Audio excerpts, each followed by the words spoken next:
Estamos de volta ao programa Nisto Cremos, as grandes verdades da Bíblia. Hoje, o tema número 16, vamos estudar juntos aqui sobre a ceia do Senhor.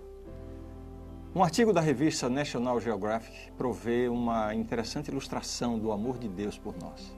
Depois do incêndio florestal haver passado por uma parte do Parque Yellowstone, nos Estados Unidos, um dos guardas florestais encontrou um corpo carbonizado de um pássaro aos pés de um toco de uma árvore que ainda estava fumegando.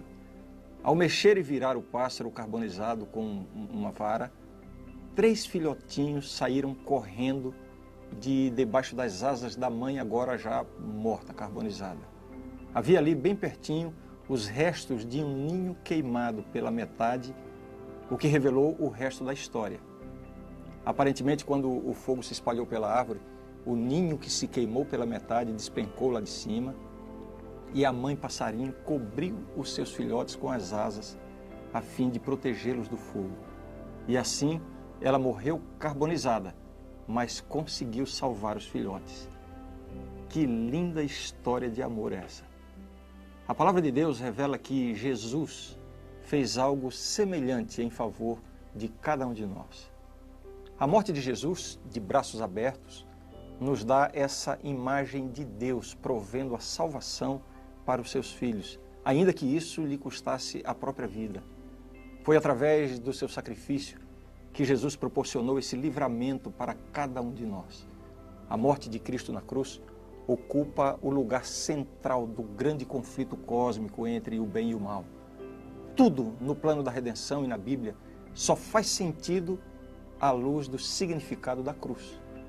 É por isso que o Novo Testamento nos orienta a relembrar o sacrifício de Jesus por nós através da cerimônia da Santa Ceia. Esta cerimônia, a Ceia do Senhor, também chamada de Santa Ceia, é o tema do nosso estudo de hoje.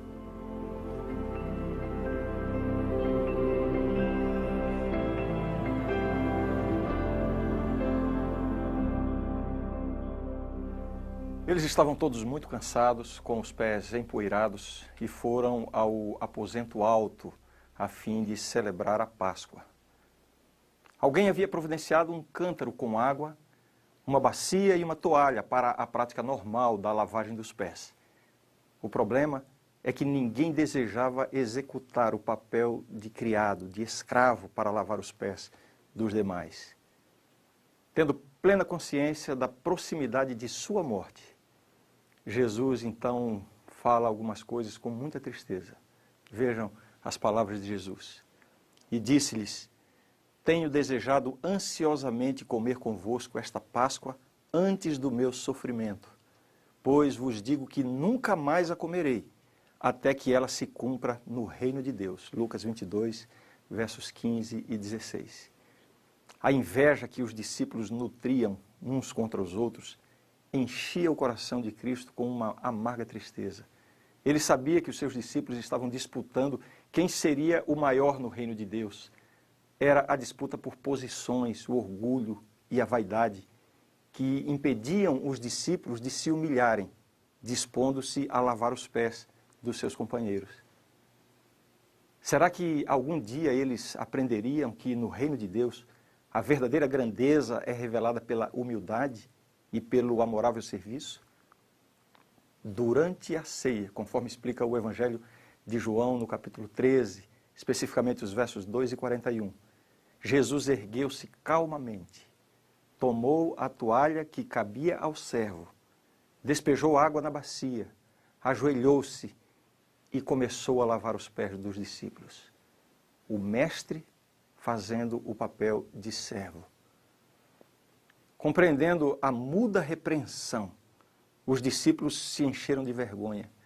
Depois de haver completado o seu trabalho, Jesus retornou ao seu lugar e disse as seguintes palavras: ora, se eu, sendo o Senhor e o Mestre, vos lavei os pés, também vós deveis lavar os pés uns dos outros. Porque eu vos dei o exemplo, para que, como eu vos fiz, façais vós também. Em verdade vos digo que o servo não é maior do que o seu senhor, nem o enviado maior do que aquele que o enviou. Ora, Se sabeis estas coisas, bem-aventurados sois se as praticardes. João capítulo 13, versos 14 a 17. Naquele momento, Jesus substituiu a conhecida cerimônia da Páscoa por esta que seria o memorial do seu grande sacrifício, a ceia do Senhor. Tomando então nas mãos o pão sem fermento, ele o abençoou. Vejam como isso é descrito. Enquanto comiam, tomou Jesus um pão e, abençoando-o, o partiu e o deu aos discípulos, dizendo: tomai, comei, isto é o meu corpo. A seguir tomou um cálice e, tendo dado graças, o deu aos discípulos, dizendo: bebei dele todos, porque isto é o meu sangue, o sangue da nova aliança, derramado em favor de muitos para a remissão de pecados. Mateus capítulo 26, versos 26 a 28. Vejamos como o apóstolo Paulo descreve essa cerimônia algum tempo depois. Em 1 Coríntios capítulo 11, o apóstolo diz assim: e tendo dado graças, o partiu e disse: isto é o meu corpo que é dado por vós. Fazei isto em memória de mim. Por semelhante modo, depois de haver ceado, tomou também o cálice, dizendo: este cálice é a nova aliança no meu sangue. Fazei isto todas as vezes que o beberdes em memória de mim. Porque todas as vezes que comerdes este pão e beberdes o cálice, anunciais a morte do Senhor até que ele venha. Assim, nós vemos que o próprio Jesus instituiu a ceia do Senhor, ou a Santa Ceia, como podemos chamar também. E ele ordenou aos seus discípulos que a praticassem como um memorial do seu sacrifício, que estava para acontecer nas horas seguintes. Agora, um ponto importante sobre esse assunto. Antes de servir o pão e o vinho, Jesus lavou os pés dos discípulos. A questão é, quando ele ordenou que esta cerimônia fosse praticada por seus seguidores até a sua segunda vinda, essa ordem incluiu o rito do lava-pés ou apenas os emblemas do pão e do vinho? A grande maioria dos cristãos não pratica o rito do lava-pés antes da ceia. Entendem que o significado dado por Jesus inclui apenas a ceia. Pois eu quero mostrar para você agora que uma análise mais atenta da Bíblia nos revela que o lava-pés antes da ceia também deve ser praticado pela igreja cristã. A razão por que muitos não praticam é que entendem que Jesus lavou os pés dos discípulos apenas como um ato de limpeza física. Eles estavam com os pés empoeirados e antes da ceia precisavam ser lavados. Assim, veem nesse ato apenas uma nobre demonstração de humildade da parte de Cristo. Mas o significado desse gesto vai além de simplesmente uma lavagem física. Nós vemos isso claramente em 3 momentos relatados no Evangelho de João, capítulo 13. Primeiro, no diálogo entre Jesus e Pedro. Depois, no que Jesus falou a respeito de Judas. E, finalmente, na declaração que está no verso 17. Vejamos então esses pontos. Disse-lhe Pedro: nunca me lavarás os pés. Respondeu-lhe Jesus: se eu não te lavar, não tens parte comigo. João 13, verso 8. Fica claro aqui que esta lavagem não se tratava apenas de uma questão de higiene física. A lavagem que Jesus fez simbolizava uma lavagem muito mais profunda, uma lavagem espiritual. O segundo ponto que demonstra isso: declarou-lhe Jesus: quem já se banhou não necessita de lavar, senão os pés. Quanto ao mais, está todo limpo. Ora, vós estáis limpos, mas não todos. Pois ele sabia quem era o traidor. Foi por isso que disse: nem todos estáis limpos. Vejam mais uma vez que Jesus está aqui falando da limpeza no contexto em que ele estava lavando os pés dos discípulos. E ele diz: nem todos estáis limpos. E se referiu a Judas, que não estava limpo. Ora, Judas não estava limpo somente porque estava com os pés sujos? Todos estavam com os pés sujos. Jesus estava claramente se referindo a uma limpeza interior, a uma limpeza do coração. Então Jesus vincula o gesto, o ato do lava-pés a essa limpeza interior. E finalmente, o terceiro ponto que comprova isso aqui no Evangelho de João. Ele diz assim: ora, se sabeis estas coisas, bem-aventurados sois se as praticardes. Este é o verso 17. Então fica bastante claro que quando Jesus ordena que os seus seguidores sigam praticando essas coisas, ele está envolvendo tudo o que aconteceu antes, o lava-pés e também a ceia, o serviço ali, a entrega do pão e do vinho. Essa ideia da purificação espiritual antes da ceia não é uma inovação de Jesus com seus discípulos. Na verdade, Cristo está instituindo a Santa Ceia como uma celebração cristã em lugar da Páscoa dos judeus. E segundo a lei, antes do primeiro dia da semana dos pães asmos, lá na festa da Páscoa, ou seja, antes da celebração da Páscoa, as famílias dos judeus removiam de suas casas todo o fermento e todo o pecado para poderem celebrar a Páscoa. Assim, a cerimônia do lava-pés, antes da ceia, tem exatamente esse significado simbólico. A lavagem interior, a lavagem operada pelo Espírito Santo, purificando a mente, purificando o coração para o recebimento dos emblemas do corpo e do sangue de Cristo. Lembrando sempre que, na concepção bíblica, tudo isso é um simbolismo. A Bíblia não inclui a ideia de que o pão e o vinho se transformam literalmente no corpo e no sangue de Cristo. Portanto, não temos nenhum motivo para pensar que a prática do lava-pés não estava incluída na ordem de Jesus. Agora vamos para um outro tópico. Qual realmente é o significado da cerimônia do lava-pés? O rito do lava-pés é um memorial da humilhação experimentada por Cristo em sua encarnação e em sua vida de serviço. Simboliza também a lavagem interior operada pelo Espírito Santo.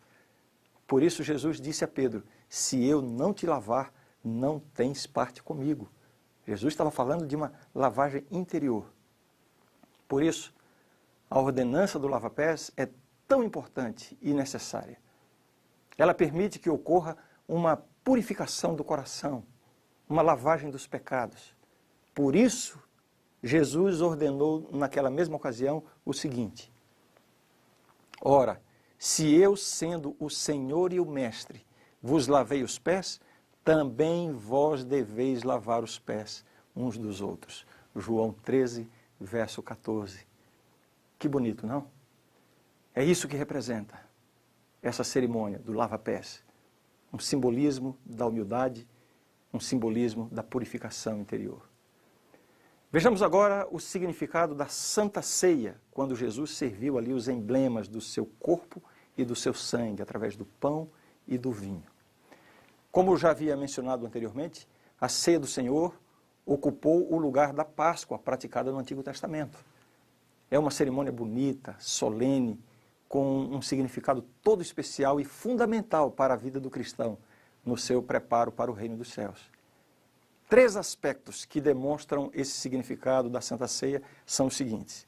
Em primeiro lugar, eu quero destacar o aspecto significativo da libertação do pecado. Assim como o festival da Páscoa no Antigo Testamento comemorava a libertação de Israel da escravidão egípcia, da mesma forma, a ceia do Senhor comemora a libertação do Egito espiritual, a escravidão do pecado. Lá no Egito, a última praga derramada por Deus para libertar o seu povo, houve nesta praga a morte de todos os primogênitos. Você pode ler isso detalhadamente no livro de Êxodo. A única forma de estar protegido contra aquela mortandade que iria visitar todas as casas, a única forma de se proteger contra isso era seguir a orientação dada por Deus. E a orientação de Deus foi a seguinte: cada família deveria sacrificar um cordeiro e passar o sangue do cordeiro nos umbrais da porta da casa. Toda casa que tivesse a marca do sangue estaria livre do castigo. Da mesma forma, o sacrifício de Cristo traz a libertação da morte. O pecador é salvo pelo sangue de Cristo.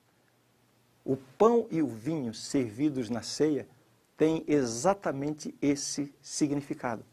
Vejam o que diz o texto. Jesus disse o seguinte: quem comer a minha carne e beber o meu sangue tem a vida eterna, e eu o ressuscitarei no último dia. João capítulo 6, verso 54. A ceia do Senhor proclama que a morte de Cristo na cruz providenciou a salvação para cada um de nós.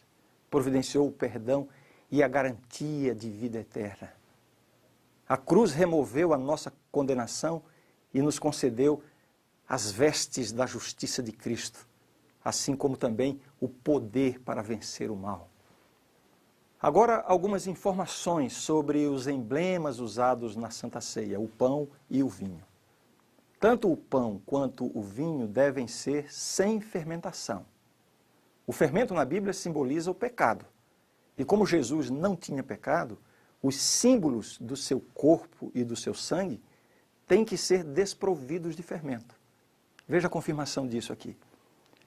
1 Coríntios 5, versos 7 e 8. Lançai fora o velho fermento, para que sejais nova massa, como sois de fato sem fermento, pois também Cristo, nosso Cordeiro Pascal, foi imolado. Por isso, celebremos a festa não com o velho fermento, nem com o fermento da maldade, da malícia, e sim com os asmos da sinceridade e da verdade. Então, a cerimônia é um simbolismo de algo completamente puro, sem pecado. A linguagem aqui é usada de forma metafórica, então perderia completamente o sentido transformar uma cerimônia cujos emblemas simbolizam algo sem fermento, que é o símbolo do pecado, usando emblemas com fermento. Em todo o mundo antigo, os sucos eram preservados em estado não fermentativo, através de vários métodos, e às vezes durante consideráveis períodos de tempo. Um dos métodos consistia em concentrar o suco através de fervura, transformando-o numa espécie de xarope. Armazenado em lugar frio, esse concentrado não fermentava, não alcoolizava. Depois, simplesmente diluindo-o em água, quando isso fosse desejado, se obtinha esse vinho relativamente doce, não alcoólico. Realmente era o puro suco de uva e não algum tipo de vinho ou bebida fermentada com algum grau de álcool em sua composição. Isso fica ainda mais claro nas palavras de Jesus, quando ele diz assim: e digo-vos que desta hora em diante não beberei deste fruto da videira, até aquele dia em que o hei de beber novo convosco no reino de meu Pai. Mateus 26, 29. A expressão fruto da videira refere-se ao suco extraído diretamente da uva, ainda não elaborado nem fermentado. Deu para entender? Qual o significado de comer e beber na ceia do Senhor? Vejamos. Respondeu-lhes Jesus: em verdade vos digo, se não comerdes a carne do Filho do Homem e não beberdes o seu sangue, não tendes vida em vós mesmos. Quem comer a minha carne e beber o meu sangue tem a vida eterna, e eu o ressuscitarei no último dia. João 6, 53 e 54. Comer a carne de Cristo e beber o sangue, é claro que é uma linguagem simbólica, aplicável a essa assimilação da palavra de Deus, por meio da qual os cristãos mantêm comunhão com o céu e se habilitam a desenvolver uma vida espiritual. Outro sentido importante nessa sequência de significado da ceia do Senhor é que a cerimônia oferece uma comunhão coletiva com Cristo.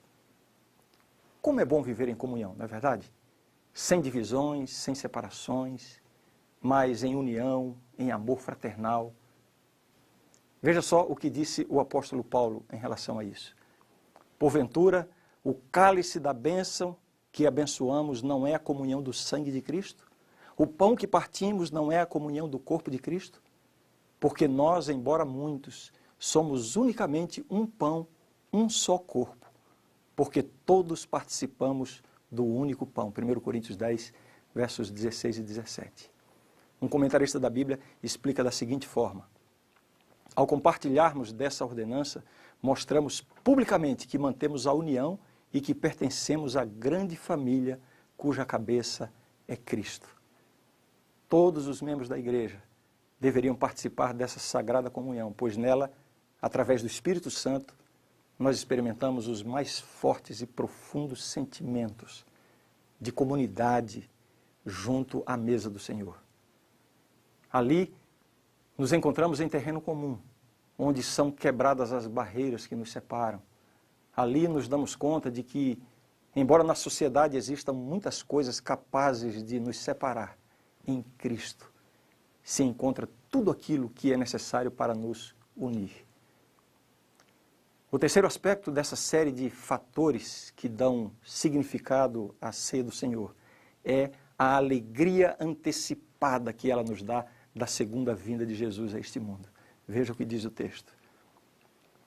Porque todas as vezes que comerdes este pão e beberdes o cálice, anunciais a morte do Senhor até que ele venha. 1 Coríntios 11, 26. O serviço da comunhão, que inclui o lava-pés e a Santa Ceia, preenche essa lacuna entre a cruz e o reino eterno de Deus.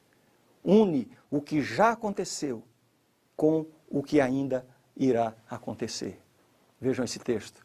E digo-vos que desta hora em diante não beberei deste fruto da videira até aquele dia em que o hei de beber novo convosco no reino de meu Pai. Palavras de Jesus no Evangelho de São Mateus. Uma lacuna. Aquela primeira ceia dirigida ali pelo próprio Jesus. E ele depois anuncia uma ceia no reino de Deus. E nesse intervalo nós seguimos praticando.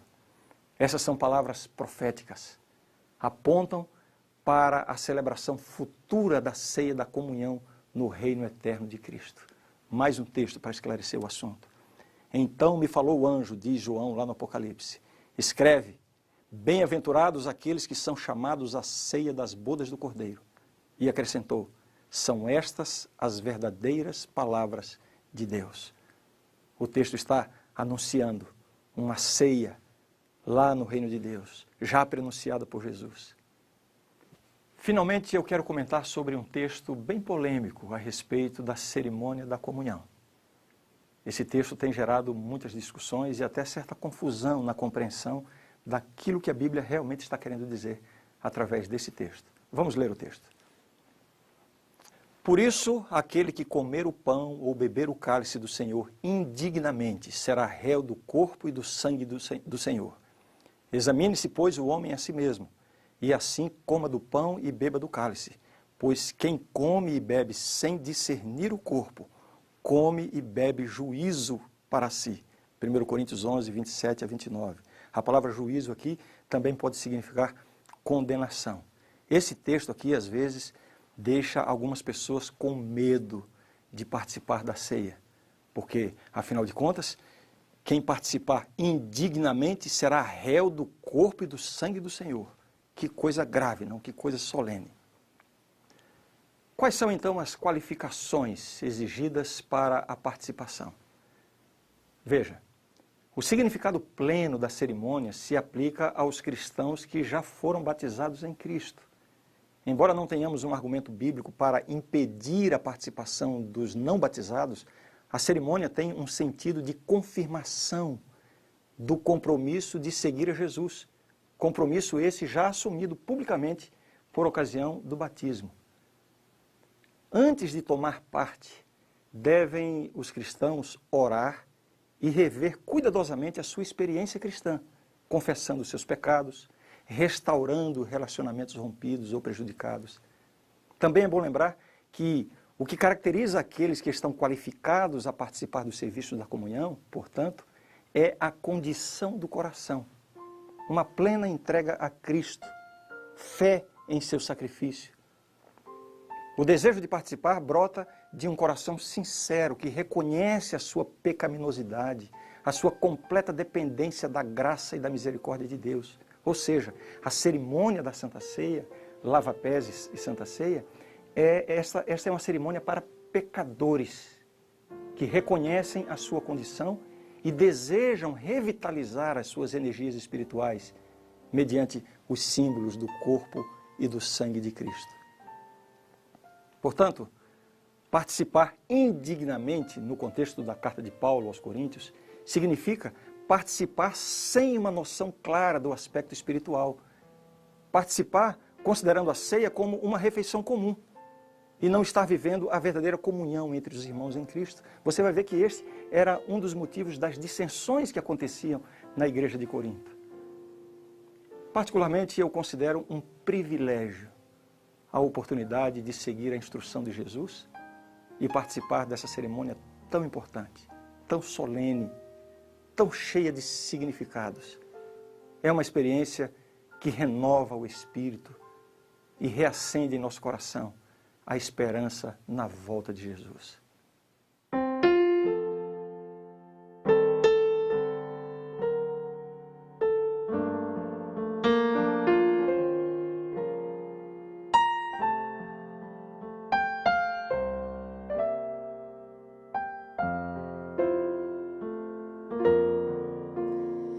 Rude cruz se erigiu, dela o dia fugiu, em sinal de vergonha e dor. Mas eu amo essa cruz sobre a qual meu Jesus deu a vida por mim, pecador. Sim, eu amo a mensagem da cruz. Até morrer eu a vou proclamar.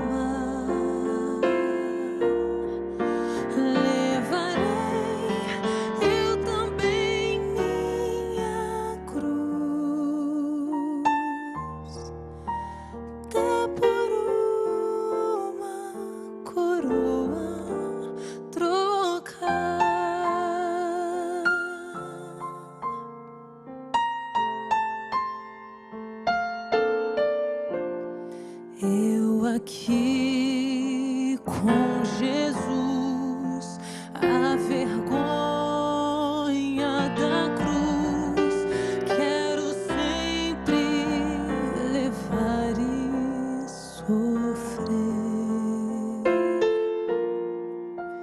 Ele vem me buscar e com ele no lar uma parte da glória hei de ter.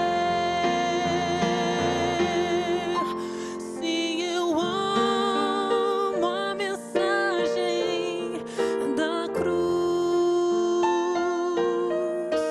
Até morrer eu a vou proclamar.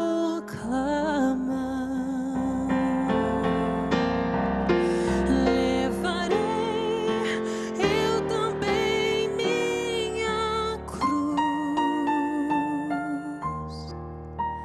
até por uma coroa trocar.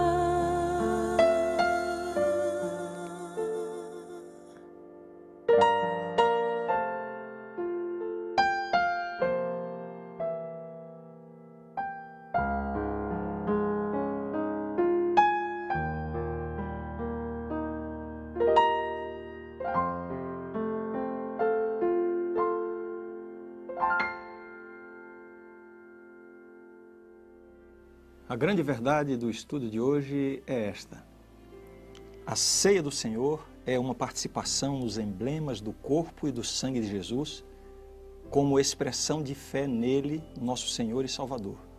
A preparação envolve o exame de consciência, o arrependimento e a confissão. O mestre instituiu a cerimônia do lava-pés para representar renovada purificação, para expressar a disposição de servir um ao outro em humildade semelhante à de Cristo e para unir nossos corações em amor. Esta é a verdade e eu creio nisto.